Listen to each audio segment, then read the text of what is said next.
Avec l'arrivée des premiers froids, les cheminées reprennent de l'activité. Des cheminées qui doivent être examinées de près pour éviter toutes mésaventures. Et pour cela, une seule solution, faire intervenir un professionnel du ramonage. On nettoie tout le foyer de fond en comble et ensuite on passe des cannes de ramonage jusqu'à ce qu'il n'y ait plus rien qui tombe. Le tout, c'est que ça soit fait une fois par an.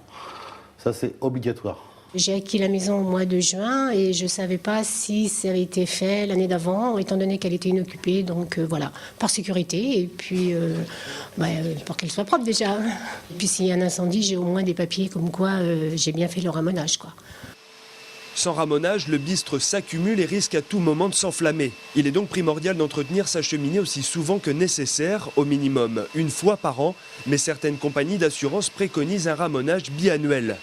Autre point important, est totalement proscrit l'usage de produits hydrocarbures liquides pour réactiver le feu, sans oublier bien sûr de ne jamais utiliser de combustibles comme les résineux ou le bois de palette.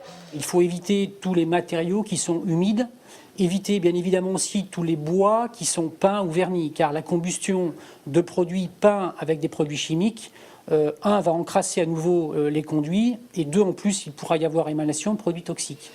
En 2009, sur les 2300 feux ou départs de feu enregistrés, 15% provenaient d'une cheminée. La faute bien souvent à une absence de ramonage ou tout simplement due à l'intervention des particuliers eux-mêmes.